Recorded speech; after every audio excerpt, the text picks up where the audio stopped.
everybody, and welcome to today's show. This is the Broken World Chronicles. I'm joined by Michael playing Flint. Hey. Kai playing Floreria. Hi, everybody. I'm going to get your name right one day. And Michael playing Freddy playing Warrin. Something like that. Freddy playing Warrin. I ran out of... I had too many names to introduce there. I do want to just point out that the music... sorry, Freddy, go for it. Say hello. Sorry, go. No, that was it. That was it. All right. That's all we need. That's all we need. I was going to say that the music was composed by one of our very own. Koriyasu there, you saw in the opening credit, hopefully. He wrote that music, and then I took it and tweaked it a little bit and sent it back to him, and he rewrote it and made it better. So that music was composed by one of our very own on Discord. So thank you very much for the use of that in the show. Woo. Now, without any further ado, let us kick off with the first hour of the Broken World Chronicles. We are using Fantasy Grounds, just so that you know, and when we're going into combat, let me just check the chat. Everyone's hearing everything, just out of absolute paranoia. It is a live stream, one of my first, so everyone's still good. There we go. Good. All right. Fantastic. Everyone still seems to be there because I have to switch between combat and non-combat. So when we go into combat, you'll see this layout where you can see the map behind us, and we'll have tokens on the map as we move around the map. So I'm not going to show you too much of what's going on there, and you'll see the health and initiative of our characters over here above their heads, as well as who's next up and what their roll number is directly above us. So all nice and neatly laid out for you. But for now, we don't need any of that. So, as I bring up the box here, so many. I need like 12 screens. I really do. I need to just go to your opening story. All right, Floreria. How do I pronounce your name? Floreria. Floria. All right, Floreria. I've only been played twice with Flora already once. Anyway, all right, so Floreria, you are standing aboard the deck of the Wave Dancer. Perched upon your shoulder is that noble bird that has been with you for quite some time. Behind you, there is the paladin that you know as Heinrich. He is looking rather steely-eyed, considering the tragedy that has happened just previously. The vessel is on its way, crossing the oceans, and everything seems to be fine. That strange enchanter, sorcerer, you're not sure exactly, is in the prow of the ship, scanning the waves as if they are looking specifically for something. What are you doing? I'm going to go up to my friend, the man at the front of the ship, and try to figure out what he's looking for specifically. He looks up at you, his large moustache and sort of frazzled beard, and he holds his hands up. And as he holds his hands up, you can see that these little sparks, blue energy sparks, crackling across his fingers. And he says, I'm not sure if you had noticed, but there's something strange going on in this region of the waters. But how are you doing, dear? I'm holding on all right. I'm hoping we can get some answers to the new land. Is it going to be a problem on the ship? Again, he holds up his fingers and they sort of sparkle across. As he does so, there's this peal of thunder off in the distance. And looking over, you can see these dark, dark clouds brooding on the horizon. Well, I don't think we're in for a quiet journey, if that's what you're asking. Just tell me what I need to do. I've never been aboard a ship before. Aye, well, I'm sure our captain will give us the necessary instructions when the time comes. Aye. He is about to say something when we cut back to Flint. You are standing in front of the remains of an old cart that you and Claire have pushed over, Claire, of course, being the wife of the farm owner who once bought you, I suppose, and she looks over at you as she hands you your loaded rifle. I'm not going to let them take you. I don't care what they say. I can't ask that you do this, ma'am. I mean, if they're going to come after us, they're going to come hard, and I can't rightly put you and the young'uns after it. They've already killed, they've already taken my Malcolm. I will not let them take you neither. It is not something that I'm willing to negotiate on, she says as she looks over. You can see the farm stretched out in front of you, and the brightness sort of in the distance crackles and changes its iridescent colours as it is wont to do. And the gaslighters in their strange uniforms are standing behind several large crates and things. One of them leans over and, in that very sort of raspy voice that the suit causes them to have, says, "Just surrender, and the farm will remain intact." Hearing this, Flint sort of takes a moment. He takes the hat off his head and sort of wipes across condensation from the top of his eyebrow. As he looks back at Claire, he says, "They're not going to stop coming until either I surrender or they manage to take me down." It's not right. It ain't, but it also ain't right that my trouble comes your way. I'll draw them off for the time being. In the meantime, for everything, thank you. And with that, Flint will aim his musket high into the air. Sure. And let loose one loud ring from the rifle before he starts yelling out, "Hey! This way! Come get me, you giant overgrown tin cans!" And I begin to make my way towards the sort of like the stable area where they kept the ant kegs, and try to make my way to the tool shed, hopefully before they get there. Absolutely. So you're running across the farmyard, trying to get to that barn. The gaslighters immediately all sort of look up. They were looking at your gunshot first, then they start seeing you. Claire is left standing behind the wagon. She seems torn as to what to do. But spinning away from that strange western world, we now land in a very different place. It's a large open field. There's the sound of a nearby waterfall and water corrosing through a small stream. And we see young Warrin busy fighting off. You are standing in front of this very large, heavily armoured knight who has this very large two-handed blade in front of you. And he swings wildly for your head. What is your armor class? Sorry, puberty hit for a second. It's 18. All right, it swings wildly for you. You manage to duck and weave out of the way. What do? I'm sorry. I didn't mean to intrude on your meeting. Can we just talk about this? The figure raises the double blade above its head, and then Does it look like talking? A hand lifts the visor up. How are you going to save the world if you want to talk to all of your enemies all the time? It's Dilu in the form of a knight. He plants the double blade into the ground and then looks at you quizzically. I don't know. I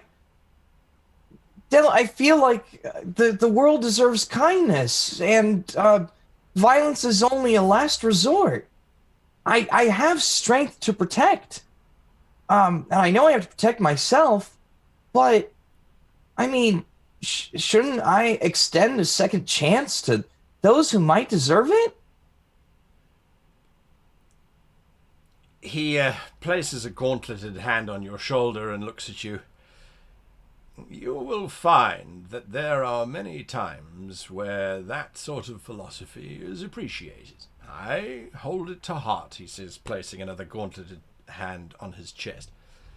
However, I am afraid that not many else will, and you're going to find your path quite difficult if you are blinded by just that approach. We need to see that you are capable to discern who is ready for a second chance, so to speak. How will you differentiate the truly good from the evil? That's always been the toughest part. Usually I ask. You make an old being laugh. I wonder if bringing you here was the best choice that we could have made for your training. You've been so isolated from your peers as to how things really are. I think it's time that we send you back. What do you mean? Is this like a test or something? I thought I needed to get stronger, to find my mom and my sister. Yes, those are, of course, your objectives. But there's no point in finding them if you can't find yourself first, right? But I'm right here. Yes, you are. Oh boy, he says as he sort of rubs his helmet. He starts to change his form back from the plated armored knight into this very large, very imposing dragon. And he looks down at you with this massive head. I think it's time that you learnt how to fly, Warrin. Really? Yes, I think so. Go to the edge of the waterfall over there.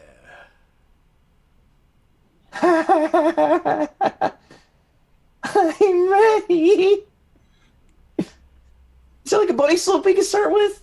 Something a little smaller, like a hop. The oceans swell around your ship, Floreria, as the ship surges forward with the storm starting to really build up. Lightning stabs down into the oceans all around you. Heinrich comes up to you. This was not part of our original plan. The captain has advised that we watch out for any rocks. Apparently there's a shoal nearby. Do you want to do anything? He says, looking at your bag. I'm going to take care of it. I run over. I have a other friend on the boat who's not very strong, Lepra. And I'm going to be like, you need to get to the mast now. I need to secure you because this could be very rocky. Oh, as they start making it over, give me an acrobatics check, please, as the deck starts to heave and pitch, as the ship starts to plunge up and down. I rolled a 10. A 10, an absolute 10. All right. So, yes, you sort of scrabbling around as this massive wave suddenly breaks over the side of the ship, pulling the ship up on almost to a 90 degree on its side. It then crashes back down again. So you've lost your footing. Heinrich has grabbed Lipa's hand and is holding onto the mast and onto Lipa. You're busy sliding down the side of the deck. Give me a strength check, please, as you are going down. Okay. 12 or 13. 13. Yeah, so you manage to hold on. You grab some rigging. You're holding on as the water is busy sucking at you. From the wheel of the ship, you hear the captain shouting out, "All hands brace! We're going to face this head on, basically. I don't know what else to say. Lash it down." So I'll grab Dervish and let him fly because I probably don't want to get him in, pulled anywhere with me. Absolutely. With a screech, Dervish lifts up and flies off into the tumultuous storm, hoping to break above the clouds and get away from this whole thing. Absolutely. What are you doing then? I'm going to double check my pocket to make sure that it's still safe, and then I'm just going to try to get to the mast. All right, you sort of start scrabbling towards the mast as best you can. You reach a hand out towards Heinrich, who's now secured Leaper to the mast. He reaches out towards you. Flint, you manage to get to the side of this very large, red-painted old barn. What are you doing?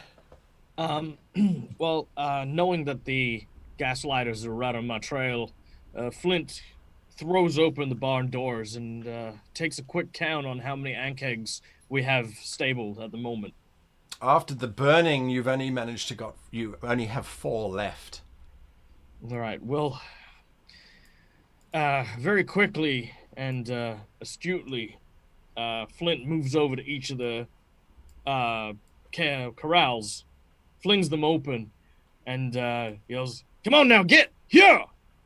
and tries to corral them out so I can secure the barn. Oh, easy enough. They immediately start moving, all their multiple legs start moving up and down as they start stampeding out after the fire night before. There is skittishness to them. The gaslighters, you can see, are all turning around in their big, heavy metal suits. They're busy raising up their rifles to start firing at you. What are you doing now?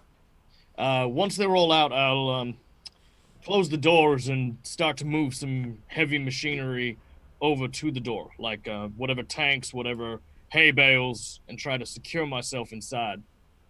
All right, absolutely not a problem. You start to push on over and try and barricade the door as best you can.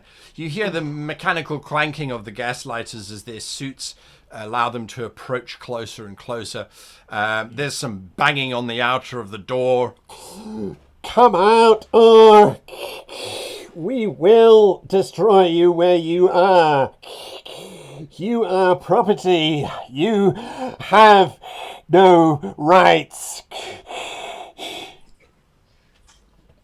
As they say that, Flint takes his rifle and takes a random pot shot at the door, so the bullet hopefully penetrates through the door. Whether or not he hits someone is, kind of irrelevant. He was more like, "Sorry, I can't hear you. You didn't build me with sharp enough ears." All right, that's what you shout. Give me an attack roll. Let's see if it goes anywhere. Okay, attack roll. Kill. That's a dirty 20, as they call them. Lovely. There is a bang as your flintlock fires and the bullet penetrates through the door. And there is a satisfying thud of the bullet against the heavy metal of the gaslighters. And then a high-pitched wheezing sound starts to emanate. And there's that frantic stepping and patting of someone trying to seal off the breach in their sealed armor, if you excuse me, as they trying to prevent themselves from being exposed to the brightness. Yeah, I'll quietly just load my gun and wait to see what their next move is. All right, Warrin, do you move over to the waterfall? I kind of move slowly, but towards the edge, just look down. I thought you wanted to fly. Now you seem hesitant. I just don't understand. What does this have to do with finding my family? There's that subtle push of wind that you have felt before as the dragon lifts itself up into the air, and he sort of circles around in front of you, gracefully hovering out over the precipice of this very large waterfall. It's probably about a 400-foot drop to the base, where there's that very cold, rocky pool that you have swum in before. And he lowers himself down so his head is in line with you. You are more than what you think you are. You need to learn to embrace change and challenge, young Warrin. Are you not ready to be the warrior that you were meant to be?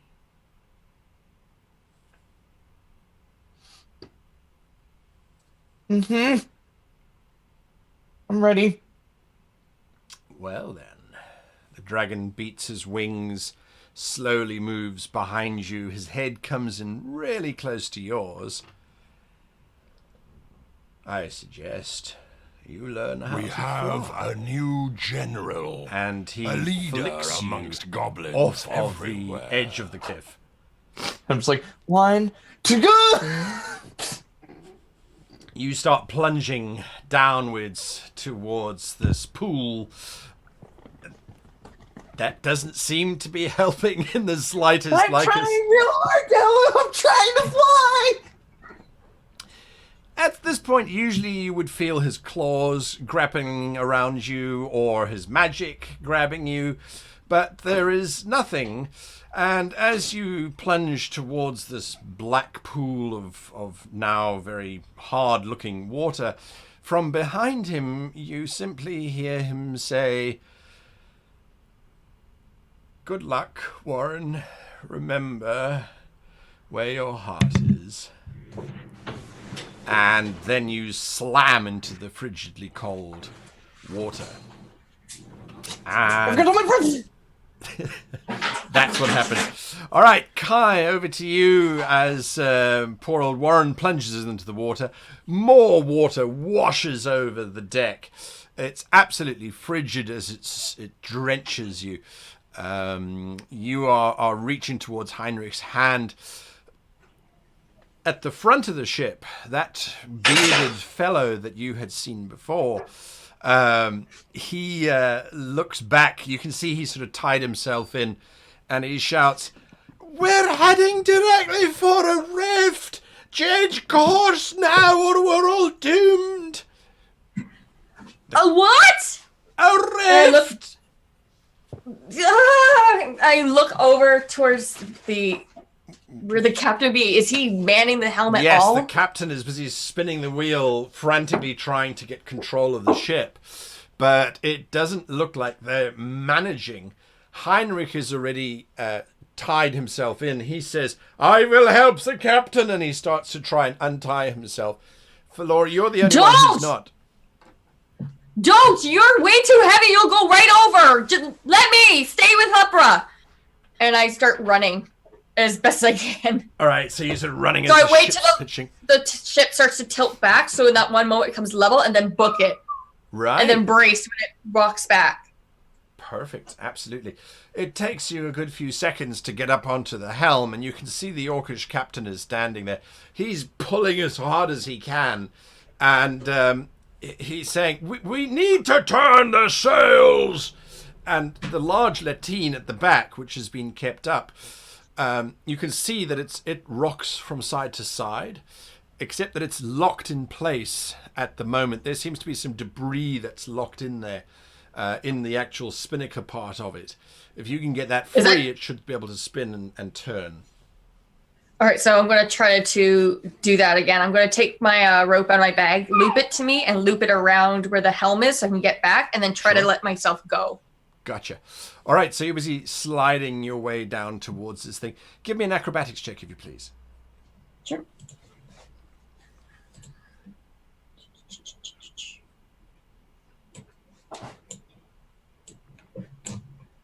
$13, 18. So 18 in total. You manage to get to that jammed masthead that needs to be unloosened. You can see there's bits and pieces in there. It does look as if someone's jammed a dagger into this whole rotating device, which would prevent it from turning. As you are looking at this, the captain shouts, "We're gonna hit it! Hold!" And looking at the front, you can see this large, swirling purple vortex has opened up directly in front of the ship. What do? You can pull the dagger free if you like. Yeah, I'm going to pull it out All right. so that we can hopefully turn. Gotcha. As you pull it out, the mast swings wildly. What is your armor class? Oh, my armor class. Where can I find? It's 15. 15. Okay. Oh, this is not doing the right thing now. Hang on a moment. 15. Right. Okay, so this arm spins. You duck low underneath it, and the entire ship suddenly surges to starboard as the sail swings out. Give me an acrobatics check, if you please. A wave slams into you at exactly the same time. Oh, no. And you get an 8. All right, so the net result is the ship turns sideways. You spin out over the void, over the side of the ship. You can see these waves sort of almost trying to bite at you, trying to clawing you down into the darkness. You do have that rope back to the helm. The problem is that you swing out too widely, and you just vanish into that purple void. Flint, you hear from outside, "We gave you warning, you abomination. You will now die. 3, 2..." I'll leap behind one of the corrals, like kind of the nearest one, just to get like some additional cover. Sure, absolutely. You leap behind it. As he shouts, 1. there's this terrific explosion which blasts the whole front of the door. Bits of shrapnel go in all different kinds of directions. And plodding through the explosion, you can see that the gaslighters have brought in... It looks as if it's another Ironborn, but it's twice the size of a normal Ironborn with massive arms. And the one arm is just this massively long blade. And it steps forward and it starts looking for you. Now, whilst you are hiding here, you can see that there's a section of fire that's burning in the barn that it looks to be the wrong colour. It's got this distinct green appearance to it and seems to be burning in a perfect circle. What are you doing? Looking at the burning circle, Flint stops for a moment and considers, life from an Ironborn perspective ain't gonna be easy. And any other day, probably would have just turned myself in. But, damn it, if Malcolm didn't give his life for my freedom, I would have learnt nothing if I didn't at least take one good shot. What I'll do at this point is I will try to cunningly take my hat and put it basically up on the corral, like just to make it look like that's where my head currently is. Sure. The Ironborn immediately turns and focuses on it, and from behind you hear, "There he is! Get him!" And then as soon as he makes a move on it, grabbing my hat, I'm going to literally just book it straight for the hole, thinking that the wall around that fire is actually weakened from the flames. Right. And I'm going to try and shoulder rush it so that I break through the wood and out the back of the barn. So you're not going... So you're going for the hole. All right, no, that's perfectly fine. Okay, give me a strength check, please, as you do this. As you put your hat up, that massive Ironborn swings this huge pendulum-like blade, destroying the wood around it. You grab your hat from the splinters and rather meekly, apparently, with that roll of 7, throw yourself towards that hole. As you leaping through the hole, from behind you, you hear Claire shouting, "Run, Flint, run!" And as you leap for that hole in the wall, you suddenly realize that the entire thing swivels around and reality seems to distort and change shape.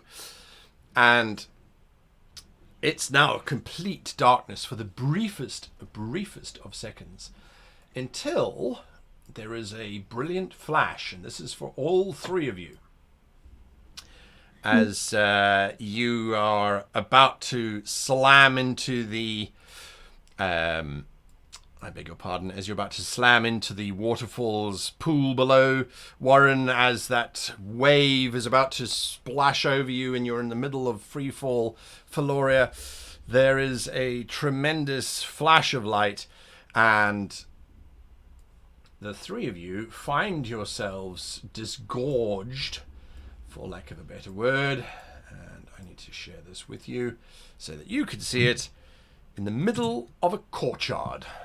A very stony courtyard. There's no water splashes around you, Warrin, and Floreria, the sea breeze, that strong scent of ozone is completely gone, and this burning building around you, Flint, is gone.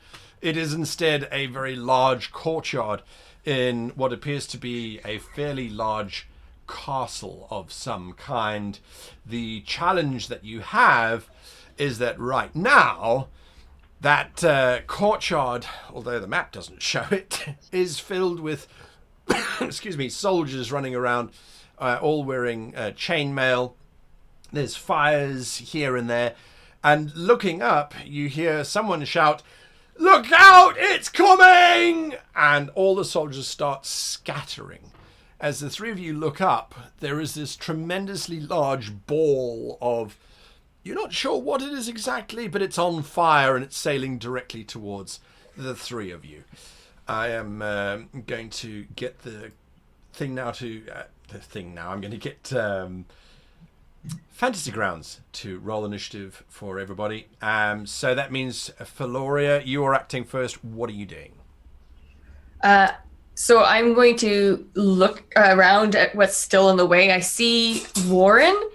And I'm just going to run and grab his hand, like, come! And like just start booking it. All right. Warrin, give us a description of what you look like, please. Let's see. I'm right at that 5-foot tall height. I have this chainmail armor that's just a little bit too big for me. There's even a picture right below where I've got red hair and a quirky smile, and I still think I'm in the water, even though I'm totally not. I'm still like holding my breath on the ground. Just on the ground. So, Floreria, give us a brief description of what you look like as you trying to grab this madman who seems to be trying to swim on the tarmac. So I am a 5'10" about foot elf, very slim and lean. Muscular build, and wears a lot of leathers and purples is the theme she tends to go with. Gotcha. Nice. Oh, I forgot. I'm a little overweight too. Like I got just that little bit of like still baby chub. Little baby chub. All right. That's what you're seeing. You are trying to grab him and run where exactly? You can see there's a little corridor to the north of you. There are these large double portcullis tracks to your east, and then behind you there looks to be a stables of some kind, and then across at the very bottom there's some more doors and things. You're not entirely sure what they are. I'm going to go for the well. You're going to run for the well, okay? Yeah, I'm hoping to get behind it so if it hits something it'll hit the well and not us. Gotcha. All right, so you are rushing to behind the well over there. You're trying to drag Warrin with you. That is what's happening. Warrin, are you going with this crazy lady? It takes me. See, when you did that, I thought she was like dragging me across the courtyard. So it's like a skittering like armor. Just. I'm like, I really am swimming.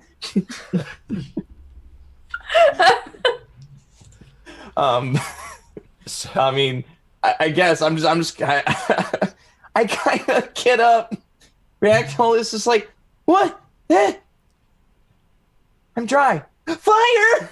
I hold up my shield, I go, all right, that's what you're doing. Flint, you are now alone. Give us a brief description of what these other two see. Well, when you look at Flint, for the most part, you can see a rather tall and imposing figure, wearing a brown duster jacket and a striped scarf over his shoulder. He has a hat, which definitely looks very unusual, to say the least. But the most important and notable thing about him is that every inch of his skin looks to be covered in segmented steel, plated together. Even his mouth and his eyes are all covered up with various bits of steel and glass. Yeah, kind of looks like a suit of armor for the most part, but with no inch of flesh being exposed. Right, what are you doing? This giant ball of fire is busy sailing towards you. Well, Flint is gonna stare at the ball of fire, still very disoriented, and under his breath he whispers, "Great Gyro's ghost." And he's gonna assess where the ball is gonna land. Like, he's basically trying to figure out, based on its current trajectory, Right. where in the courtyard it'll land. Like, for example, if it's gonna land next to the well, or if it's gonna land next to where the gate or the portcullis. Gotcha. All right, give me an intelligence check if you please. Okay. Oh, come on. Well, let's Real. see.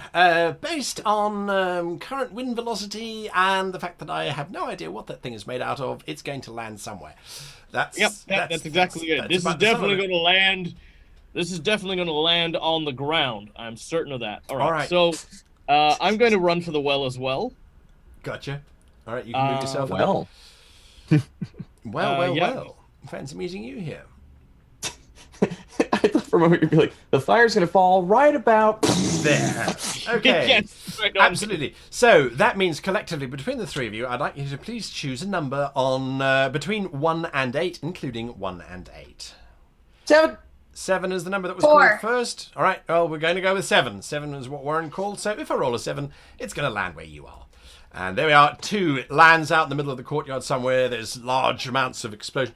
The thing that strikes you as being slightly unusual, perhaps, Flint, you've heard of the sort of liquids that can burn and the like, so you're not entirely sure what it is. But as this ball lands, it explodes like a giant gob of liquid jelly that's on fire. And it just starts setting ablaze the side of the stonework, and all of the wooden beams and things that make up the side of the castle are ablaze. And the jelly-like substance seems to be what this ball was made out of. So it's not a magical spell or anything along those lines. The guards, the first guard who's standing cowering next to the well as well, he looks up and he says, Oh, thank goodness, shifters. All right, you need to see the Lord straight away. You have arrived at just the moment that we needed you. Oh, blessed be to Elassie. You have just arrived, all of you. Please come with me, he says, and he starts indicating that you should head down a corridor. Can I insight? You can indeed. I'm incredibly nervous. Where'd it go? There it is. Nope. Oh, whoops. I didn't change anything. There it is.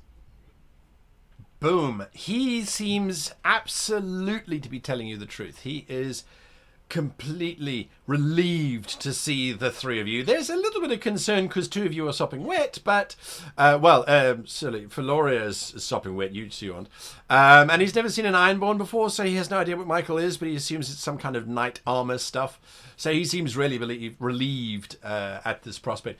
The guard who's standing in the courtyard just a little bit further away, who represents one of 10 or so, he looks up and he says, "The flyers are coming in! Everyone brace yourselves! If you're going to get to his lordship, you better go now." You can see further over on the wall side of things these strange airborne creatures that seem to be flying in the air, making their way over towards where you are. I'm going to add them onto the table now. You can see them busy flying over the walls. They don't seem to have too much difficulty. They have 4 arms each and very large wings, and carried on in those arms, those 4 arms of theirs, I should say, they have each got another creature which they hold And those creatures are armed with these incredibly large pikes. And so at the moment, 2 of them are flying over the walls. You can see they're attacking other parts of the castle as well. This 2-man team, one flying. They look like giant humanoid insects as well. Very heavy chitinous sort of armor.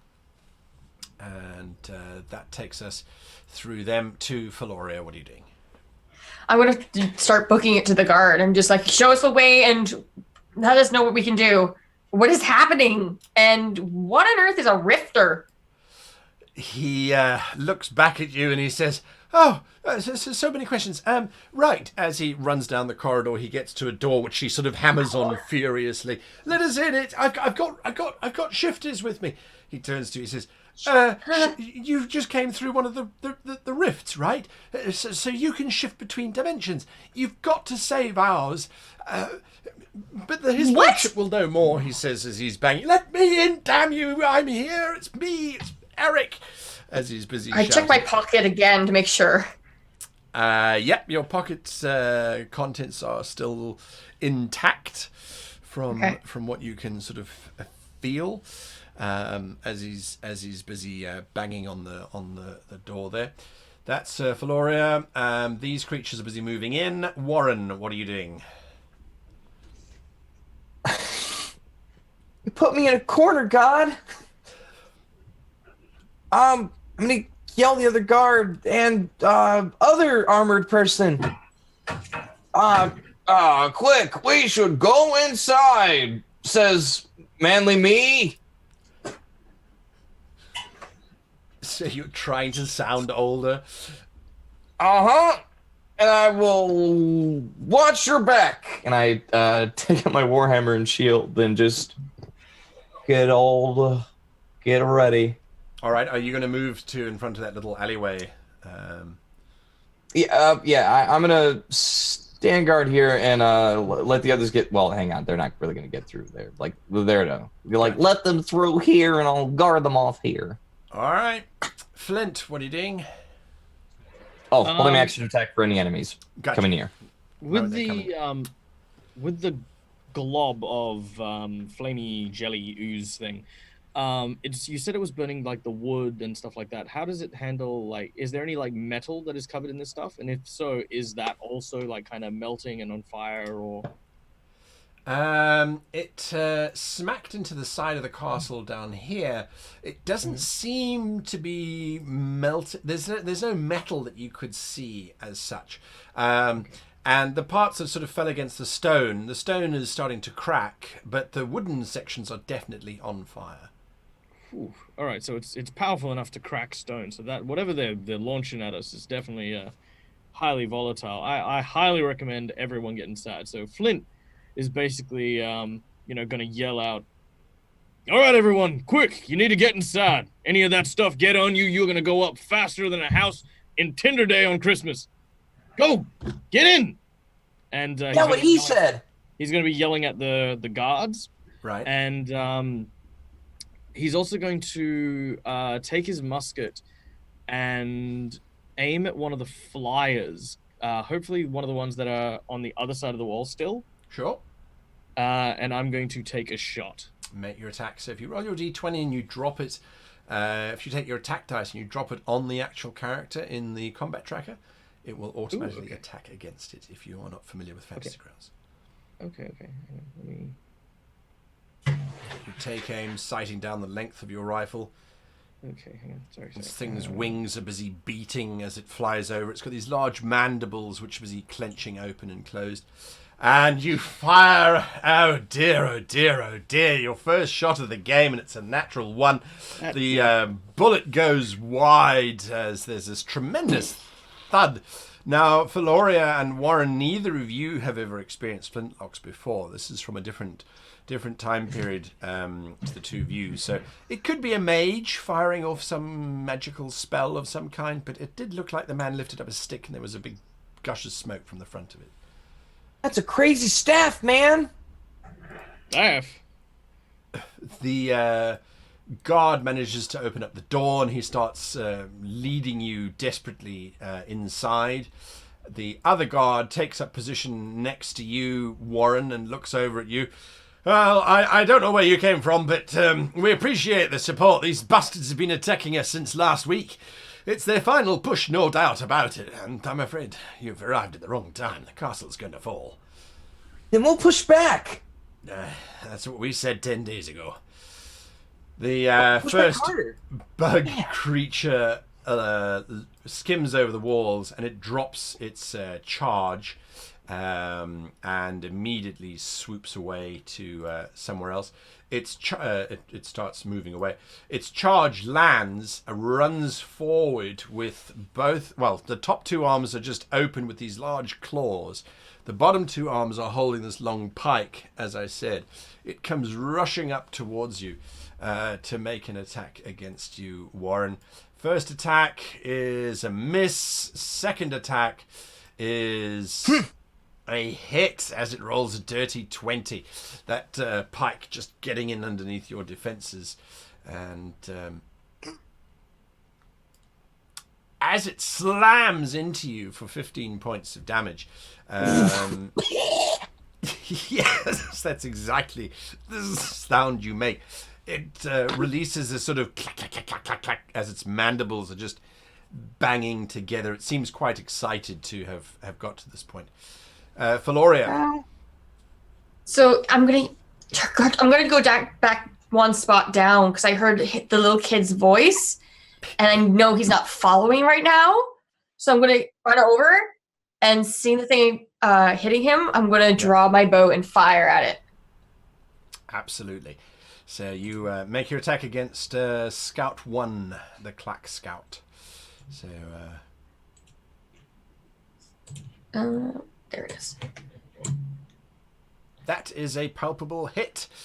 Now roll your damage. 7 points of damage against the scout. The arrow pierces through its chitinous armor, and you can see the sort of green ooze start to bleed out of it. It looks up from from Warrin, I should say, and looks in your general direction. It's difficult to tell what its emotional state is, though, because its face is all just bug-like. It doesn't seem to show anger or fear, but it certainly seems to have realized who you are. The second bug flies over and drops its scout companion down, I should say. Have I got these confused? Yes, I have. All right, so that's what the two scouts are doing. Warrin, you're up next. Oh, that hurt. Now you've made me mad. Okay. I'm gonna hit it with my booming hammer. As I used booming blade. All right. So it's just an attack my warhammer, and if you leave me, it's gonna be a D8 of thunder damage. Nice. So let's see. Can I click on him? Or no, wait, I dropped the dice over him. That's right. Yeah. And let's see if it hits first. Please hit. That is a hit, indeed. You slam into it with your warhammer. I'm going to spend a slot to do some smite. I'm not happy. Sure, go for it. And that's 2d8 as well. Perfect. So let's do the damage dice first. Take this. All right, 8 points of damage. And then that's 2d8. Let's have 2 and then roll them. Both. Did it do it? It didn't do it. No, So let's do it. Just grab a d8, right click once, so you get 2 of them, then you can roll them both and drop them on the Klak Warrior. Oh, in the main box? Yeah, Okay, because I tried doing it like on. 5. All right, I'll add it there. I don't know why it's not doing it. Okay, so you... what is the effect that happens? Tell us what's the effect that happens. Oh yeah. So I call in the devil, and my hammer, it actually starts glowing with this blue sheen that covers it, and I whip it around as fast as I can, creating this like whirl of electric energy as I bash in the side. You stay put, and I hit him like right in this leg, just bam. The creature, its jaws clack again against one another as it takes your damage. Flint, you're up next, sir. seeing the creature, does it look particularly injured, or does it look like it's kind of just still shrugging off? It doesn't look terribly damaged, no. Well, Flint believes that his gun is gone and done got jammed, so I'm gonna spend my my first action, sort of checking to make sure that I haven't got a blockage. I'll then use my maneuvering attack, Sure. which allows me to make a attack action, and to give someone else the ability to have a free action, which is a movement. So I'm going to look to the young man with the hammer, and I'll say, "Son, they are way too tough. Get inside now and help protect the ones indoors. What about everybody else? I'll make sure they'll come. Ain't no ain't gonna be anyone to help if they go in there and it's still dangerous." Okay. I'll step away. The effect does not happen from Booming Blade. Gotcha. All right, so you're running down that corridor. Flint, that was your second action, correct? Yeah. So that was my. So first action is to clear the gun. breach. Second action was to do that, and then with a rallying maneuver, I'm going to sort of tip my hat as my bonus action towards Warrin, and give him temporary hit points equal to my superiority dice plus my charisma, which is 1d8 plus 1. So that is a 9 hit points. 9 temp hit points. Lovely. We put that on the temp tracker for you there, Warren. All right, fantastic. So that's what happens there. Guard 1, who has shown you inside, he pushes past you, Floreria and Warren, and he's shouting, "Just go down the corridor on your left, and you'll find him in the main. On your left, and then you turn right, and you'll find him. Just tell them that you're looking for Duke Sandast. He's in the castle somewhere. We'll hold them off. Don't you worry." "Oh, it is so good that you're here," he says again, and then he rushes to face these scouts that are busy fighting downstairs in the courtyard. The guards are engaged in full-on melee. The 2 scout warriors don't seem to be too interested in fighting any of you guys. They seem more interested in facing the enemy. Floreria, what are you doing? I'm going to start booking it down the hallways he mentioned. So I'm going to go take a left, and then I'm going to take a right. Into here? All right. As you burst into here, you can see there are several men sitting around this very large table, all looking very nervous, very, very worried. I'm not going to add in all their tokens and things, but it's full of very elderly looking counselors and generals. They've got this map of the castle laid out in front of them, and they're in the middles of the sentence shouting, "There is no ways that we can absolutely hold this castle. It is going to fall. We must get a message out. We have no option whatsoever. If Felden does not send us reinforcements, we are lost." And then you burst in. So I'll come back to you on that one. Warren, you are in that little corridor? I'm gonna listen to what everyone else is telling me to do, because I'm not too bright, so I'm gonna come in. All right, you come running in behind Floreria there. And Flint? Yeah, the same. Could I use my bonus action to heal myself real quick? Oh, sure, absolutely. You're going to lay on hands? No, I'm actually going to use the Celestial Warlock feature and give me just 1d6 of healing. Beautiful. Kaboo! I got a 4. 4. Let me double check if it's 4 plus anything. I think it's just the dice, though. All right, I'll adjust you up. Yep, just looking for that real fast. Healing light, give me that. Yep, and then nope, it's just the dice. Just Go the ahead. dice. All right, 4 hit points restored to you as you come bursting in. Flint, you come in around the back as well? Yep. All right. No, yeah. So as Flint walks up, he looks at the other two people who were in the courtyard with him, Right. and he approaches them and says, "You folk know if this is normal?" As you are asking that question, everyone's sort of looking around. This man dressed in, it looks to be quite old-fashioned plate mail, large lion pauldrons sort of frame his greying head. He's at the head of the table. He looks at the three of you. What is the meaning of this intrusion? Who are you? I am Floreria, my lord. I was told to come look for the Duke. We showed up in the courtyard by accident, and I don't know how we got here. I'm I apparently am finding Duke myself- Sandast.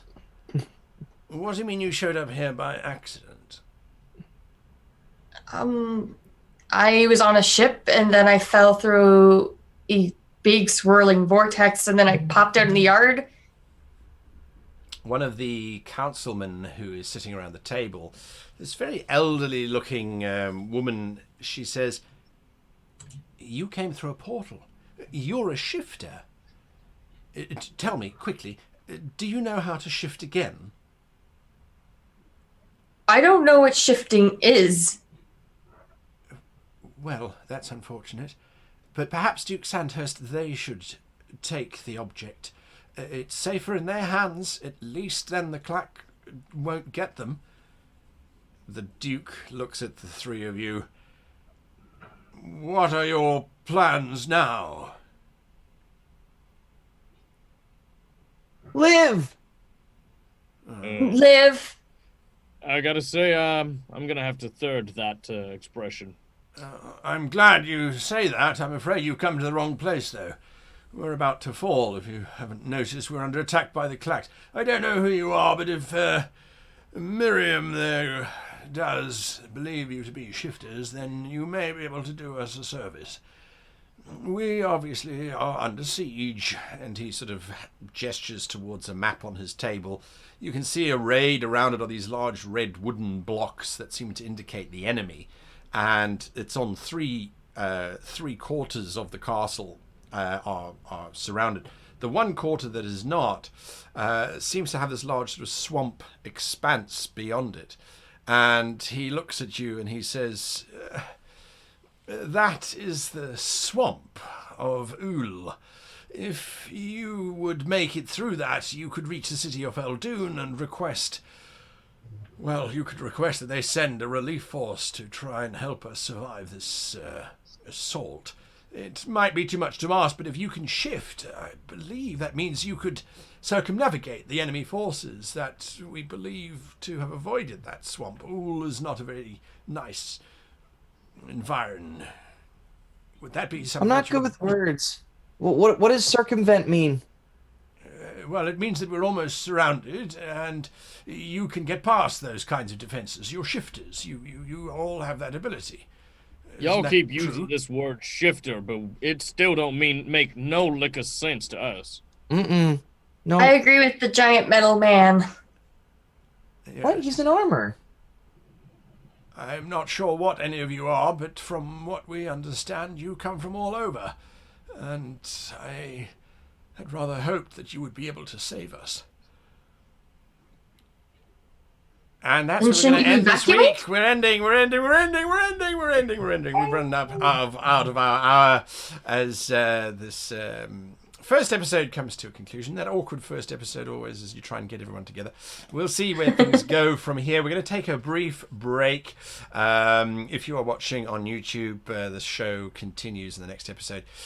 Watch out for that if you're here live with us. Thank you for being with us. I'm going to check over to the comments now. I haven't been able to look and I feel awfully guilty for it. So players, if you need to get something to drink, please do so now. We're going to have a very brief break for a few minutes or so. I see we've still got quite a lot of people watching live. I do appreciate you guys being here. So many comments that I haven't been able to look at.